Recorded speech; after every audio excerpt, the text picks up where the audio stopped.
নমস্কাৰ বন্ধু-বান্ধৱীসকল, আকৌ এটি নতুন ৰেচিপি সৈতে মামা মানে আপোনালোক সকলোকে মোৰ ফেচবুক পেজটোলৈ স্বাগতম জনাইছোঁ। আজি আপোনালোকৰ মাজলৈ লৈ আহিছোঁ এটি আচাৰৰ ৰেচিপি, জলকীয়াৰ আচাৰ। সকলোৱে বনাব জানে, হ'লেও মই কেনেকৈ বনাইছোঁ আপোনালোকক অকণমান দেখুৱাই দিছোঁ। এইফালে লৈছোঁ মই কেইটামান পকা পকা জলকীয়া, আদা কেইটুকুৰমান আৰু কেইফুটামান নহৰু ভালদৰে ধুই ৰ'দত প্ৰায় 2 ঘণ্টামান সময় শুকুৱাই লৈছোঁ যাতে পানী অকণো নাথাকে। এইফালে এটা চপাই লৈছোঁ, তাতে জলকীয়া, আদা নহৰু গোটেইখিনি একেলগে দিছোঁ। আপোনালোকে চপাৰত নলৈ থেতেলিয়াই ল'ব পাৰে, নাইবা মিহি মিহিকৈ কাটি ল'ব পাৰে, কিন্তু সোৱাদ কিন্তু একেই থাকিব।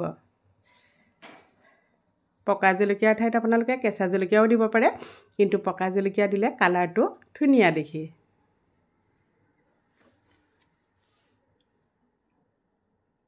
এয়া দেখিছেনে, এইখিনি মই চপ কৰি লোৱা হৈ গ'ল।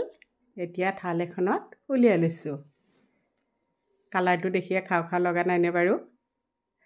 আৰু আনফালে কেৰাহী এখনত মিঠাতেল অলপ গৰম হ'ব দিছোঁ। এই আচাৰটোত বহুত বেছি তেলৰ প্ৰয়োজন নাই।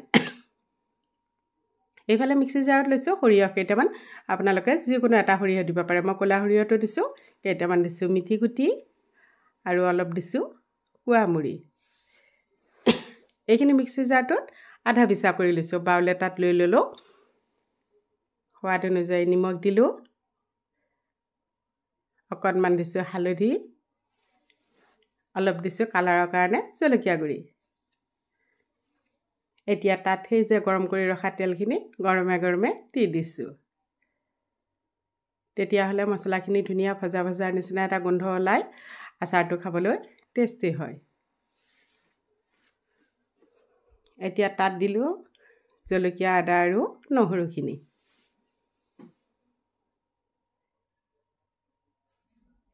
এতিয়া এইখিনি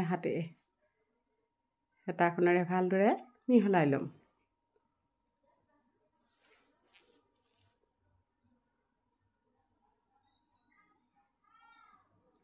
ভালদৰে এইখিনি মিহলাই লৈছোঁ।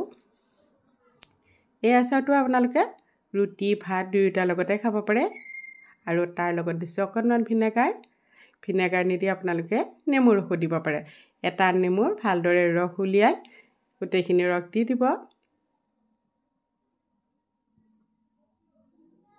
গোটেইখিনি ভালদৰে মিহলাই লৈছোঁ। দেখিছেনে কালাৰটো ধুনীয়া হৈছে। আৰু এই আচাৰটো আমি লগে লগে বনাই লগে লগে খাব পাৰোঁ।